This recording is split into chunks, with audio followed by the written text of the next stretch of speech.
Next we'll go to a green dye and very carefully we're now going to come from the center of each leaf out to the edge, leaving just a little bit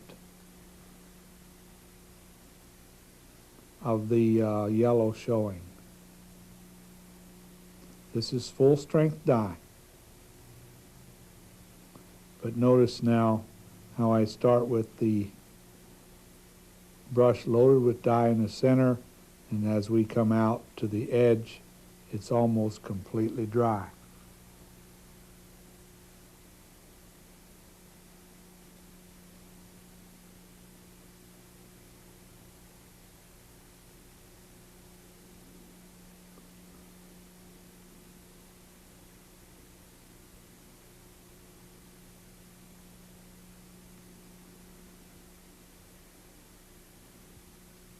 As I finish up with my green, we'll now take some dark brown, and notice I didn't clean my brush between dyes here. It's really not necessary as long as you're going from lighter to darker. Now with this brown, I'll, with a semi-dry brush method, brush it on the stems and up the center of the veins on the leaves.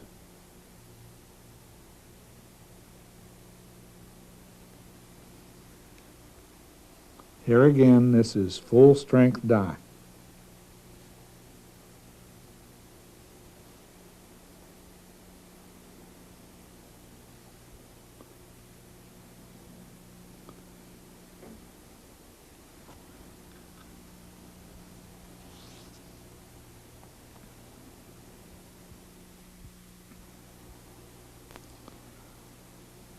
This just about finishes the dyeing part of this particular project. We're now going to show you a special finishing technique to make this really stand out and be a beautiful piece of leather work. I'm going to use this clear acrylic finish again, and now we're going to paint it very carefully on the flowers and the leaves only. We're not going to get any of it onto the background, although we will paint it onto the larger area where we have the crosshatch, making sure that we get complete coverage. In fact, if you're in doubt, you might want to give this 2 coats to make sure that you get good coverage, allowing it to dry, of course, between the 2 coats. So all we're doing is very carefully painting the clear acrylic finish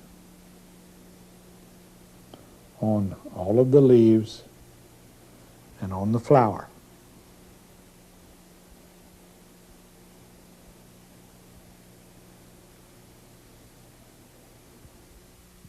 A few words of caution as we continue now putting our resist on. I told you that you want to make sure you get good coverage all over. Also, I need to tell you that we're going to use an antique finish here, so every place we put some of this finish is going to act as a resist, so the antique will not adhere to the leather. The opposite is true, that any place that you miss that you would like to have some of the finish, it will turn dark. So make sure you get good coverage and make sure you get it only where you want it. In this case, we are not putting it on the border or into the background area.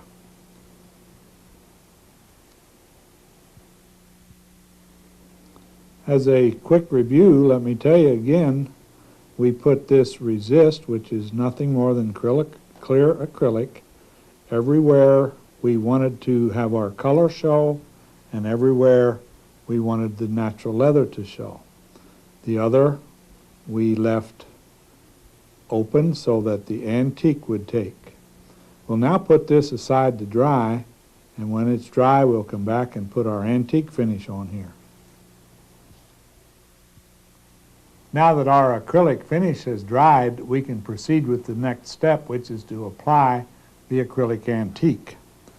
Like we did before on our floral design with the inlay dye, we're going to put it all over real thick. Now, you're going to notice a little different effect, because on the first one we put the finish all over it. Here we only put it in selected areas.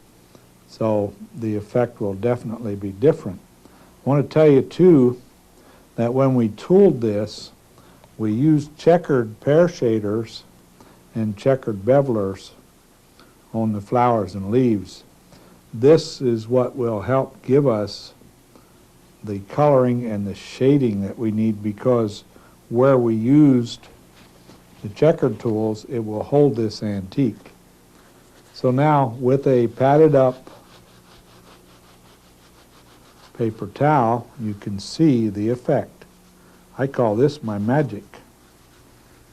We'll take the excess off.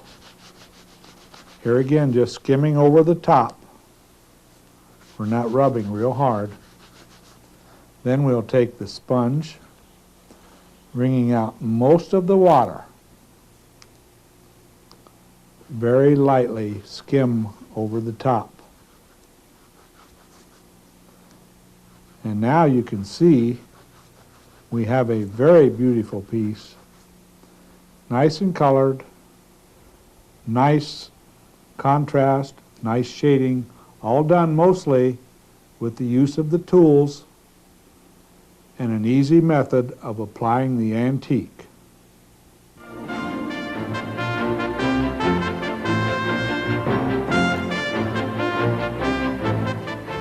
As I alluded to earlier, acrylic dye is really not dye at all, but a specially formulated paint for leather.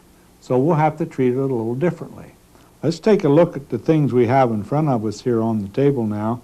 I've got, of course, 4 different colors of acrylic dye. I've got some water and a little mixing tray. These mixing trays are available at almost any art store. And of course, I've got a good number 3 camel hair brush. Now, what we're going to do, since this is paint and I want some of my leather to show through, I'm going to pour a little water in each of these cups and thin my dye down considerably. We'll now mix them up with our brush. We're going to start with the red, and I want to do a rather light red. I'll come over in the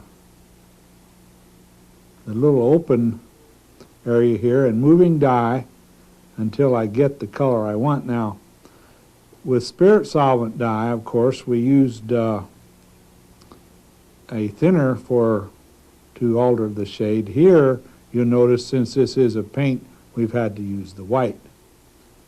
So I'm going to first take almost my full strength dye now, which has been mixed with the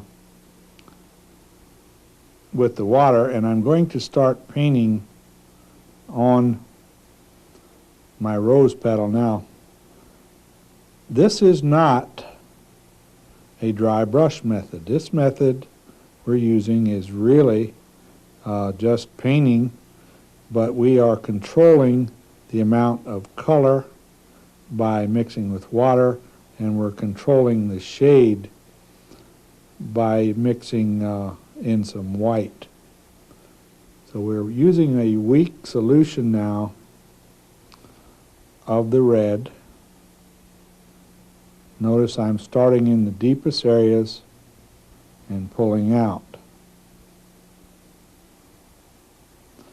As we did before with the spirit dye, making sure that I lay the brush down nice and flat. Notice I'm leaving a highlight on the edge. This is because we want this to show depth, and by leaving a highlight on the edges and making it darker down in the depths, it will give us the effect we're looking for.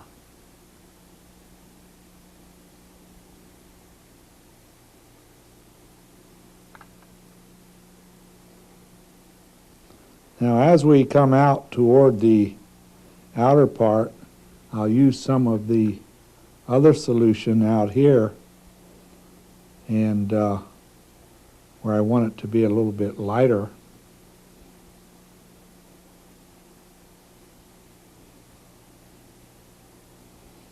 And we can even lighten it up some more if we'd like. But for now, we'll just use that on the outer part here. Remember, this is paint, so as we go over top, we're actually changing the shade some.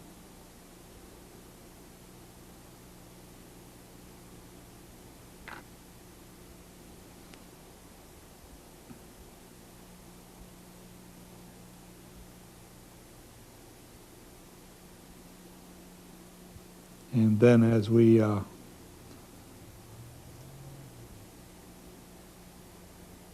continue, we'll put some of the darker red down in the deepest parts. Now you can continue to blend and shade until it's exactly the way you want it, because even though we're building up color on here, we're doing it with such a thin solution that it's really not making a big difference.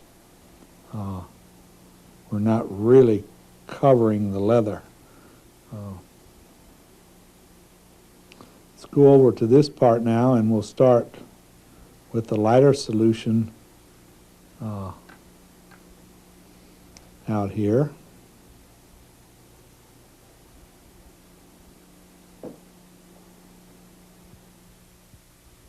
I'm really just about finished with a lighter shade now. You'll notice that as I get down in these tight areas in here, we're leaving quite a few highlights, and we'll come back and strengthen them later.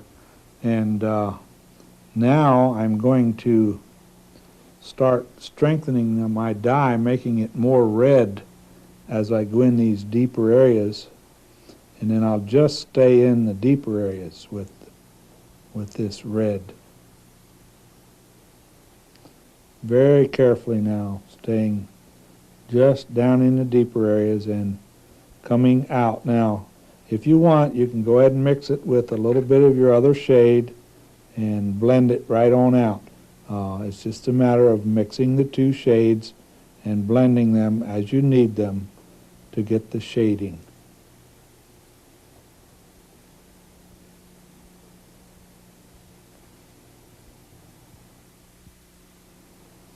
I'm now making a weak solution of the white with just a little bit of red in it. I'm going to use that now to paint on these highlights. As I put it on, it will appear as though I'm really not putting anything on, but believe me, when it dries, it will definitely show up as a weak solution of white. Just very lightly now on these highlights.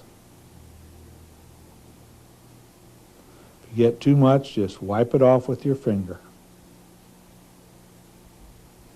Highlights only, very weak solution of the white that has a little bit of the red mixed in with it.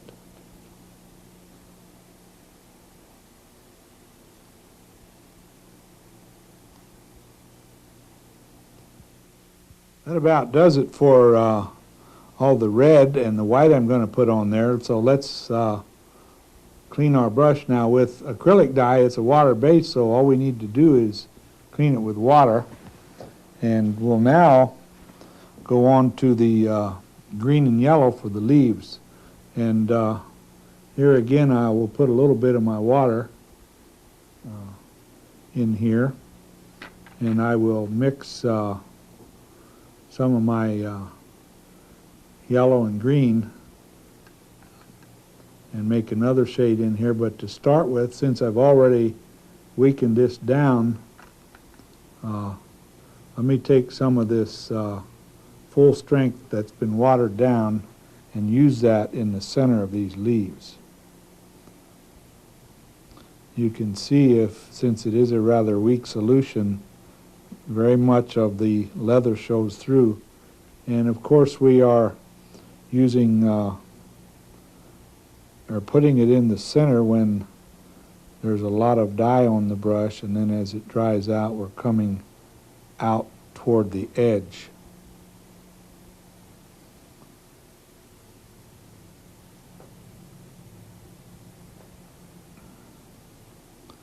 We will continue to do this. And if we at any point would like to have a weaker solution or to water it down to change the shade, it would be just a matter of adding some yellow as opposed to adding white. We'll just give you a little demonstration here. Out on the edge of these, I like to have like some yellow highlights. So I'll take a little bit of the yellow and a little bit of the green and make a solution that is a little bit yellow with green, putting that on the edge and kind of blending it into the other. Then we can come back with just some more of the yellow and make some yellow highlights out on these edges. And we can blend it back into the other green.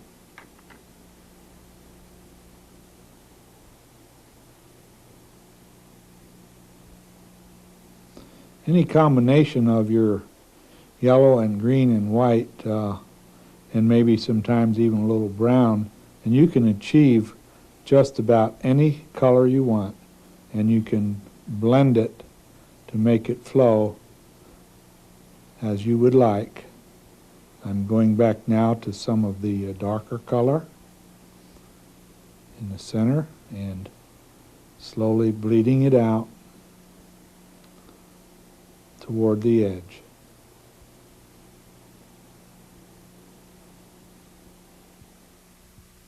As we finish now with our yellow highlights, I want to use a little bit, a very little bit, of full strength green right out of the bottle to carefully paint the stems and the veins in our leaves.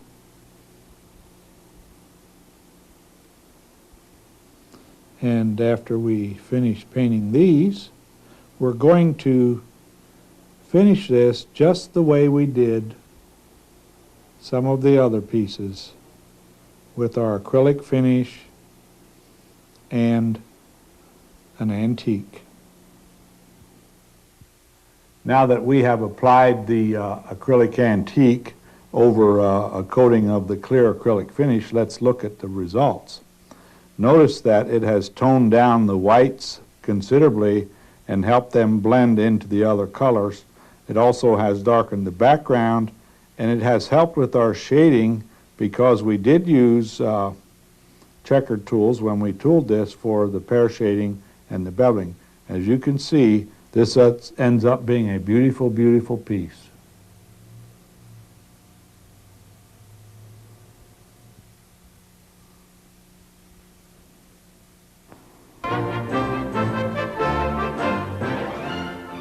The wax-based antiques have been around for a long time. They were probably the first antiques ever made for leather crafters. As you can see from the bottle, it comes in a paste form. I find that a little bit difficult to handle, so I like to mix it 50-50 with a product like Tan Coat to make it into a liquid.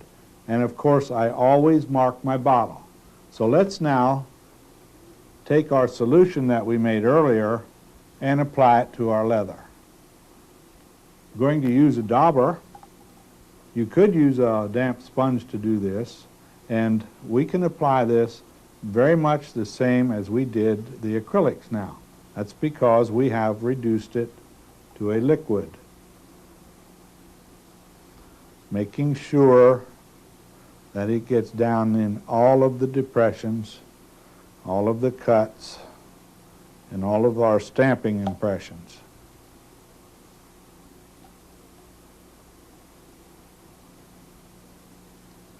After we're sure it's completely covered, as we did with the acrylics, take a pad of paper towel and wipe just off the surface. Turn the pad over, take some more of the excess off, and then we'll go to our sponge, wring it almost completely dry, and lightly skim over the surface, removing any excess. Now we'll put this aside to dry. We'll come back and show you how to apply the finish.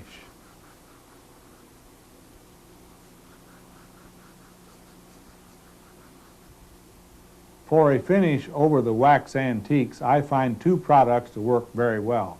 One is the acrylic spray, and two is the acrylic resin. Let's apply acrylic resin to this piece with a sheep wool pad. And all we need to do is just wipe it on. It's not necessary to rub hard. If you rub too hard, you'll just create bubbles. So all we're going to do is wipe it on very lightly, just making sure that it covers completely. We'll set it aside to dry, and then we'll take a close look at the finished product.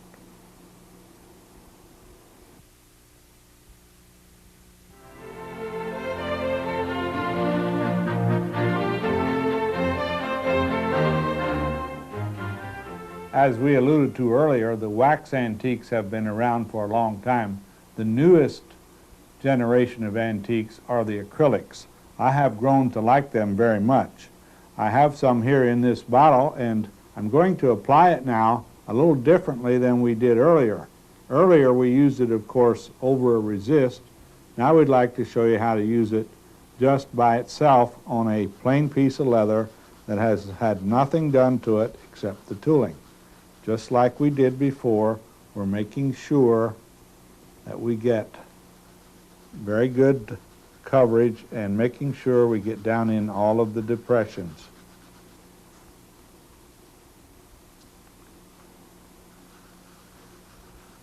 Go over it as many times as you like, making sure that you don't miss anything.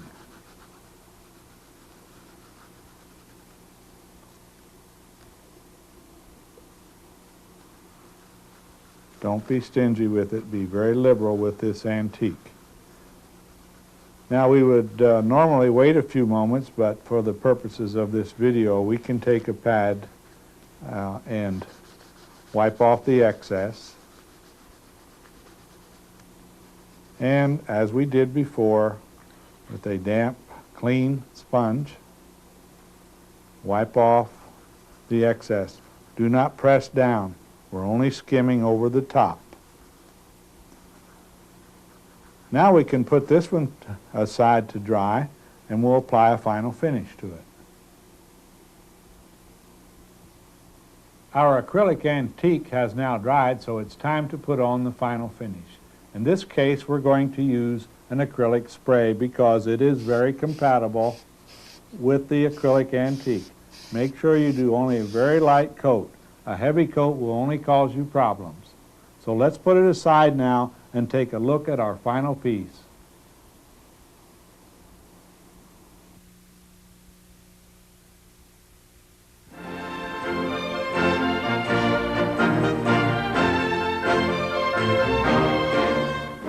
Although we have used resisting techniques earlier in this program, I now want to give you a demonstration of how resisting only and an antique finish will show you some real nice results. I'm going to use now a product called acrylic resin, which is also a clear acrylic finish. Prior we used a different brand. The effect will be pretty much the same. Very carefully now we are painting on the part that we want to remain light. Everything we don't paint will become dark after we apply the antique stain, and everything we paint will remain light. So make sure that you carefully put it on the parts you want to be light only.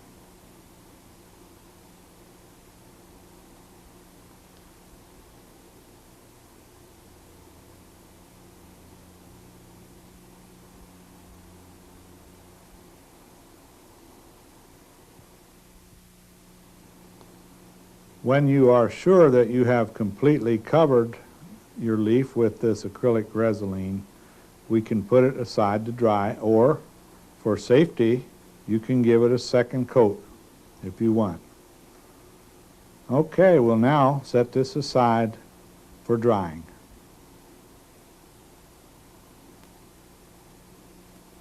I would like to add at this time that we did clean our brushes with water. The nice thing about the acrylics is that the cleanup is always with water. However, with some of the solvent stuff, as we alluded to before, you need to use a solvent of some kind. Now we're going to take the acrylic antique and apply it with the sponge as well, just to show you that there are variations and you can select the one that best suits you. I usually use a dauber, but a damp sponge works quite well. And as always, make sure you get it down in all the impressions. Notice how nicely now our leaf stands out from the background where we applied the resist. Also notice how nicely the shading is on the leaf. This is because we used the checkered tools. Now with our sponge, we'll very lightly go over the top, making sure that we don't drag any of the antique out of the impressions. And now it's ready to put back and put our final finish on there.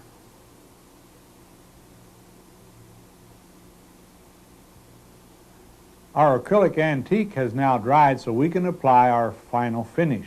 In this case, I'm going to use acrylic resin. I'm going to apply it with a sponge. The sponge, of course, is dampened with water, the resin being a water-based product.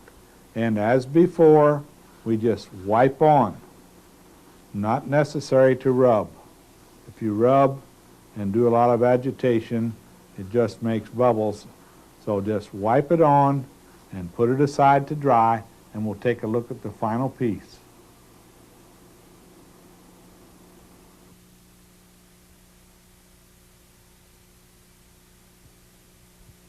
Now we will demonstrate to you how to use an alternate method of resisting. We're going to use a lacquer finish this time, and of course lacquer is a solvent-based product, so we could not use it over any of the water-based products. For instance, earlier we did some resisting with the acrylic antique over some of the acrylic dyes, and it was no problem. It would be a problem if you tried to use lacquer over the acrylic dyes, because it would dissolve them and smear them around on your project. It will work, by the way, over any of the oil or spirit-based dyes. So we will now, very carefully, as we did with the acrylics, paint this entire leaf and nothing else, being careful to keep it off any of the parts that we want to become dark after we apply the antique. And with this one, by the way, we will now use the wax antique.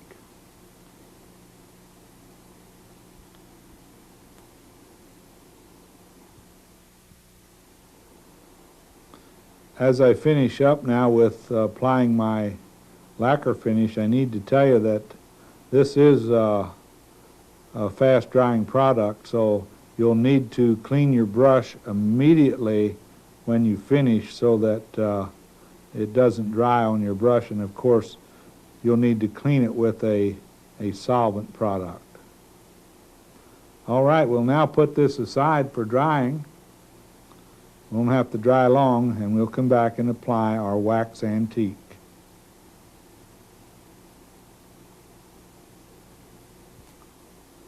Our lacquer finish has now dried. It did not take very long, by the way. Since it is a solvent-based product, it dries quite fast. And with like all the solvent-based products, make sure you have plenty of ventilation in the room because the fumes are toxic. Now we're going to go back to the mixture we made earlier with the tan coat and the wax antique, and we'll apply it with a dauber. You could, if you want, apply it with a sponge, making sure that we give it a liberal coat and making sure we get down in all of the cuts and stamping impressions. As before, we'll take a pad with the paper towel and wipe. And as you can see, just like magic, our leaf stands out from the background. We'll now go to our sponge,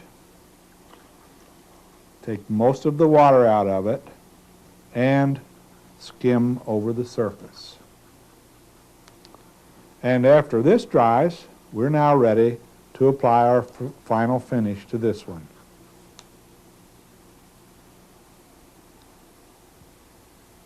Our wax-based antique finish is now dry, so we can apply the final finish.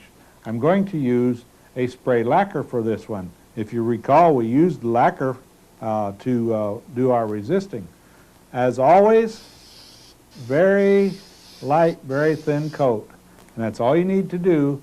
Now we'll set this aside for drying and take a final look at the piece.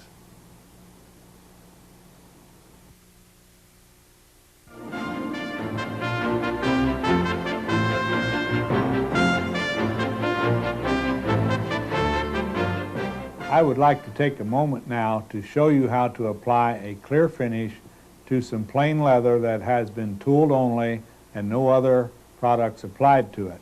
I'm going to do a lacquer finish first, but I always like to put a base coat down. In this case, I'll use tan coat first and just wipe on a thin coat and set it aside to dry, and then we'll apply the lacquer finish to it.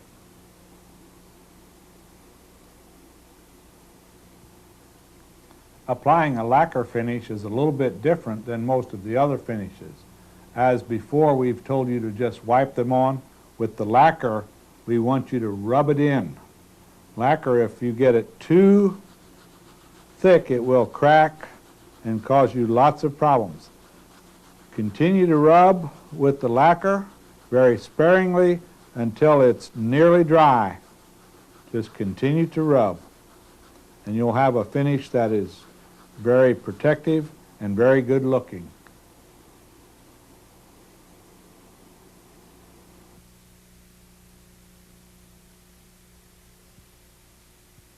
A clear acrylic finish on a natural piece of tooled leather is probably the easiest finishing technique you will do. It's just a matter of getting it onto the sponge and wiping it on to your finished project. Now, I'm using a sponge here. You could use a piece of sheep wool or even a soft cloth. The main idea is to rub it in pretty good now and make sure that you have no bubbles on the surface.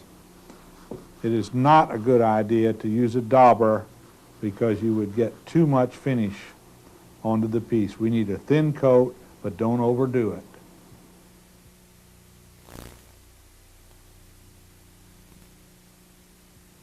In this program, we have used only a few of the thousands of products available to leather crafters for dyeing, coloring, and finishing leather. We have really only merely scratched the surface of the possibilities. The sky is the limit, and you are only limited by your imagination.